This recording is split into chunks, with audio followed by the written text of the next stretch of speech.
Dan Hurst, 330 Southeast 19th Avenue. Just to clear up something from last week's commission meeting, I am hoping that the one commissioner on this dais with extensive legal training can explain to the rest of the commissioners and the mayor during his commissioner comments later tonight the potential liability the two Parks and Recreation supervisors exposed the city to with their actions on July 13th. I wanted to discuss the revelation brought to light by the Chief Human Resources Officer during the June budget workshops about the $400,000 per year that was incorrectly paid out year after year for retirees over age 65 and their dependents. It seems the city kept paying medical claims for these over 65 retirees instead of forcing them to apply for Medicare and remove this unnecessary financial burden from the city and the taxpayers.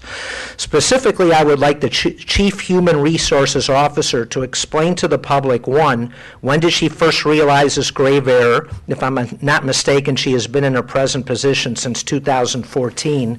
Who did she first bring this information to? 3, when was the consultant hired to address this issue?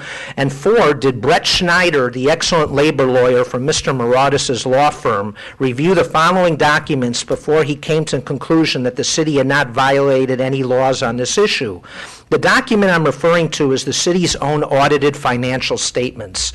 Let me read from the 2017 audit.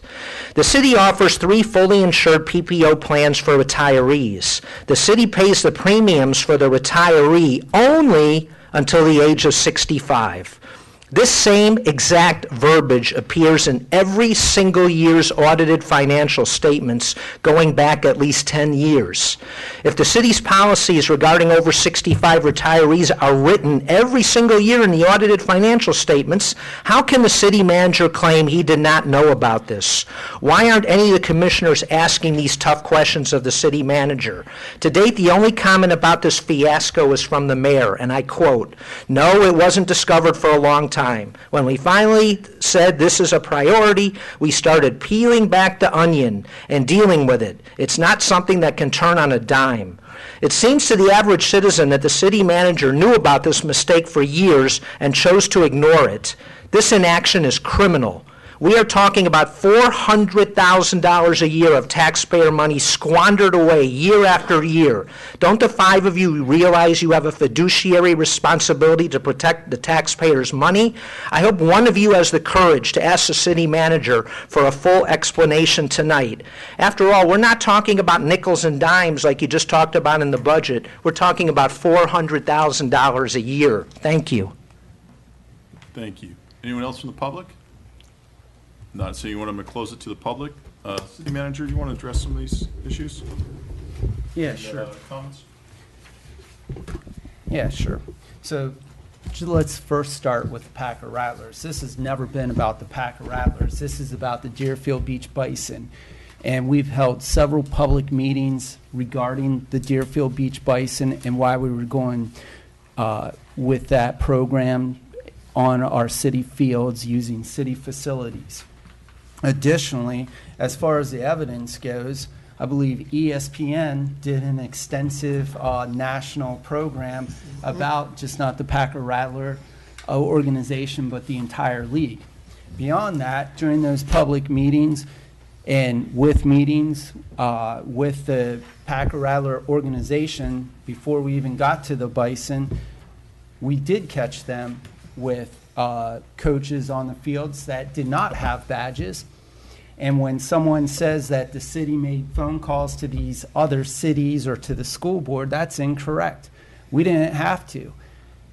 The call that was made was to the Deerfield Beach High School that actually said, can you please let the Packer Rattlers play on your high school field, because the other teams in the league that aren't in this area don't want to come to Westside Park anymore because they feel like they're being threatened there when they come to these games, because every weekend, every game day, not only did we have to put more security there, but there are always fights. Well, guess who paid for that security? City Commission and BSO paid for that security under both Lamberti and then also under Sheriff Israel.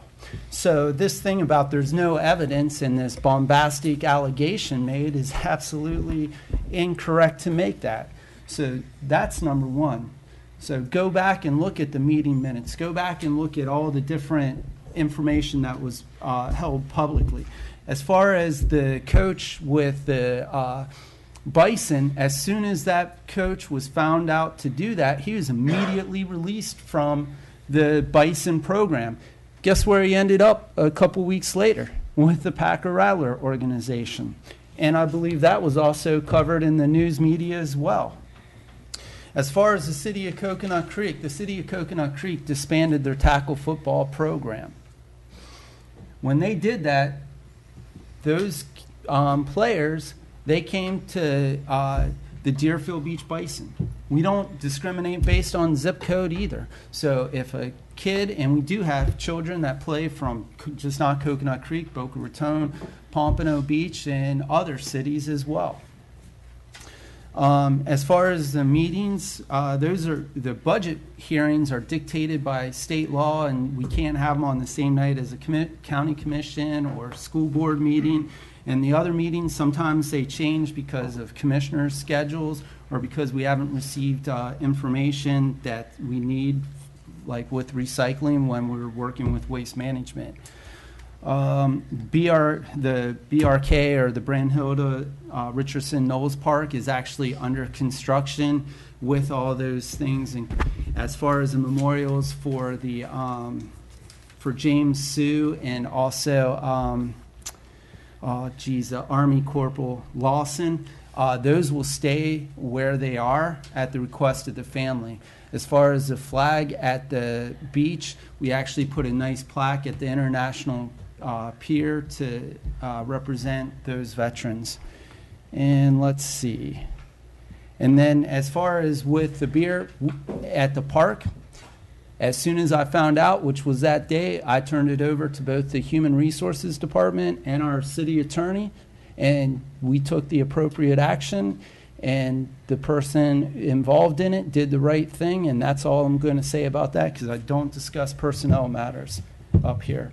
And then as far as the CAFR and all of that, again, this keeps coming up every year, but Hugh and I stand by the CAFR. And then moving on to, let's see, with the health insurance, again, everybody tends to think that these things are caught in a vacuum.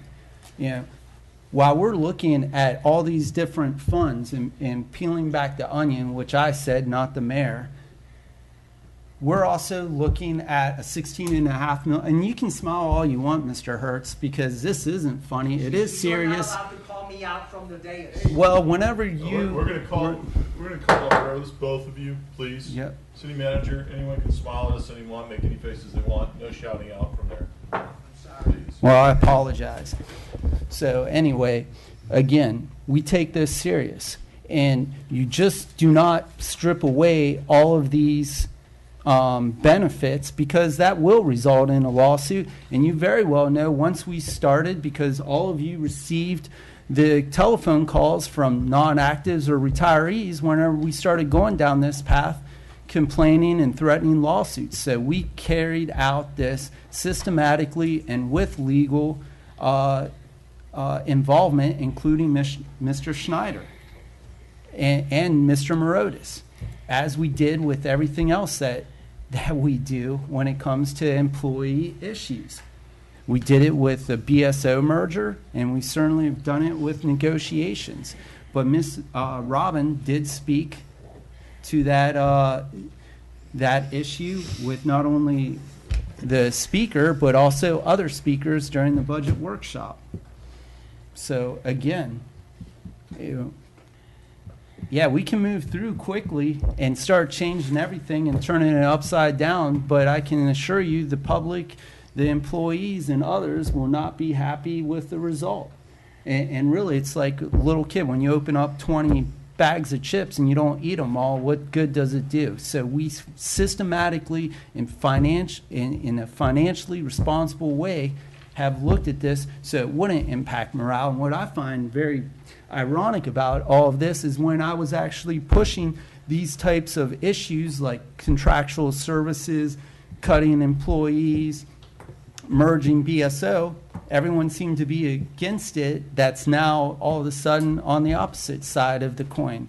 So the one thing I've known as a city manager, you're darned if you do and darned if you don't. So I'm just going to continue to operate the way I operate, because if it is what the city commission desires, and what I do here is at your direction. This is not my show. This is something that all of you have taken very seriously, and staff has taken it very seriously, and we have a good working relationship with the city commission because we carry out what you ask us to do, and we don't become mavericks or go rogue on any of these issues. And it's always easy to say a 2-sentence tagline, but whenever you actually have to implement it within the regulations of city, state, and federal government, especially when it comes to personnel, including retirees, it's not so simple. And I believe that Mr. Morotis isn't here, but he was sat through all of those meetings with me, and we strategically planned this out. So it would not have a explosion, not only for the commission, but for the workforce and for the public. So I don't know if that answered the question sufficiently, Mayor Gans, but I think it did. Thank you. Thank you, City Manager. Moving forward, and I'm just going to say one thing when it comes to